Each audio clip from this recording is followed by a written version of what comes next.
Assalamualaikum warahmatullahi wabarakatuh. Halo semuanya, pada kesempatan kali ini saya atas nama Atriati Ningsi akan menyampaikan ulang resume dari bab 4 buku Akhlak Tasawuf karya dari Dr. Haja Siti Rohmah MA. Nah, bab ini itu menjelaskan tentang ukuran baik dan buruk dalam bidang akhlak, yang dimana materi ini itu sudah dijelaskan atau disampaikan oleh saudara kita sebelumnya, yakni saudara Azkar. Nah, bab ini tuh sangat menarik untuk kita bahas karena menjelaskan bagaimana manusia itu bisa menentukan apakah suatu perbuatan yang tergolong baik atau buruk itu baik dari segala sosial, filsafat maupun ajaran Islam. Nah, dalam pembahasan kali ini saya akan menjelaskan 4 poin utama, yaitu yang pertama pengertian dari baik dan buruk itu sendiri, yang kedua ukuran atau penentuan baik dan buruk, kemudian yang ketiga itu ada sifat dari baik dan buruk, kemudian yang keempat atau yang terakhir itu adalah baik dan buruk menurut ajaran Islam. Nah, baik, langsung saja kita mulai dari yang pertama, yaitu pengertian dari baik dan buruk itu sendiri. Nah, secara bahasa, baik itu berasal dari bahasa Arab, yaitu khair, yang berarti sesuatu yang memiliki kesempurnaan.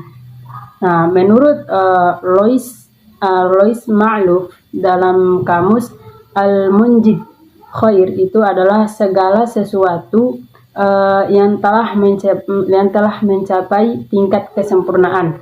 Nah, sementara itu buruk atau jelek adalah kebalikannya, yaitu sesuatu yang tidak sempurna atau yang menyimpang dari nilai-nilai kebaikan.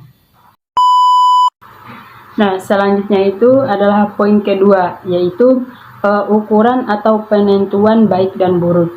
Menurut Dr. Siti Rohmah, ada beberapa pandangan yang digunakan untuk menilai perbuatan manusia. Namun, di sini saya akan menjelaskan 3 pandangan utama yang berpengaruh.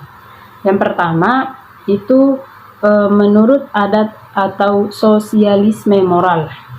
Nah, dalam pandangan ini, ukuran baik dan buruk itu didasarkan pada norma dan kebiasaan masyarakat. Perbuatan yang sesuai dengan adat istiadat itu dianggap baik. Nah, sedangkan yang bertentangan itu dianggap buruk. Namun, ukuran ini bersifat relatif karena setiap masyarakat itu memiliki adat yang berbeda-beda. Kedua, menurut aliran utilitarianisme. Nah, pandangan ini menilai baik buruknya suatu perbuatan itu berdasarkan manfaatnya. Jika suatu perbuatan itu membawa manfaat atau berguna, maka itu disebut baik atau kebaikan. Namun jika perbuatan itu menimbulkan kerugian, maka perbuatan tersebut dianggap buruk. Nah, ukuran ini bisa bersifat individual maupun sosial. Nah, bergantung pada siapa yang memperoleh manfaatnya. Yang ketiga itu menurut paham religiusisme. Nah, dalam pandangan ini, perbuatan yang baik adalah yang sesuai dengan kehendak Tuhan, sedangkan perbuatan yang buruk adalah yang bertentangan dengan kehendak Tuhan. Jadi, dasar ukuran moral di sini adalah iman dan ketaatan kepada Tuhan. Tanpa keimanan, manusia akan sulit membedakan mana perbuatan yang sesuai dengan kehendak ilahi dan mana perbuatan yang bertentangan dengan kehendak ilahi. Nah, poin selanjutnya atau poin ketiga yang akan dibahas adalah sifat dari baik dan buruk. Nah, dalam pandangan filsafat, nilai baik dan nilai buruk itu memiliki sifat yang relatif, nisbi, dan tidak universal.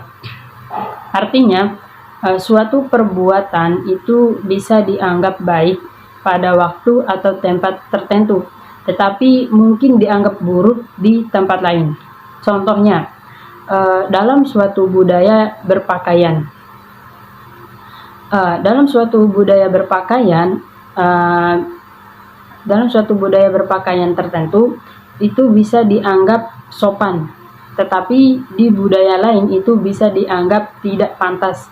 Nah, oleh karena itu, sifat nilai moral kadang itu bergantung pada konteks sosial dan pada waktu tertentu.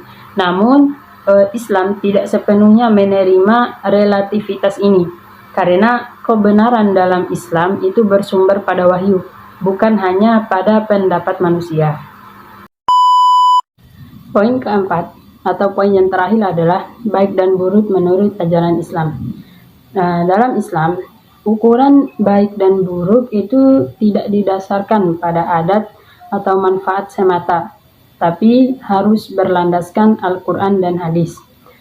Segala perbuatan yang sesuai dengan perintah Allah yang dianggap baik, sedangkan yang melanggarnya itu dianggap buruk. Sebagaimana Allah berfirman dalam Al-Quran surat An-Nahl ayat 125 yang artinya, serulah kepada jalan Tuhanmu dengan hikmah dan pembelajaran yang baik.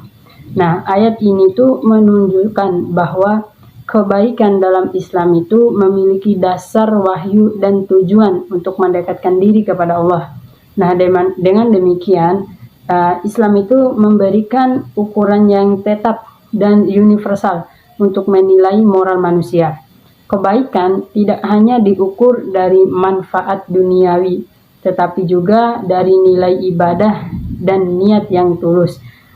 Sebagai penutup, dapat saya simpulkan bahwa ukuran baik dan buruk itu bisa dilihat dari banyak sudut pandang, baik itu dari sudut pandang sosial, rasional, maupun religius. Namun, Islam menegaskan bahwa ukuran yang paling benar adalah yang berlandaskan pada wahyu Allah. Nah, dengan berpegang teguh kepada Al-Quran dan hadis, manusia tidak akan bingung dalam menilai mana yang baik dan mana yang buruk. Nah, demikianlah rangkuman singkat dari bab 4 buku Akhlak Tasawuf karya Dr. Haji Siti Rohmah MA. Nah, semoga penjelasan ini dapat menambah pemahaman kita tentang pentingnya nilai moral dalam kehidupan sehari-hari. Terima kasih atas perhatiannya. Wassalamualaikum warahmatullahi wabarakatuh.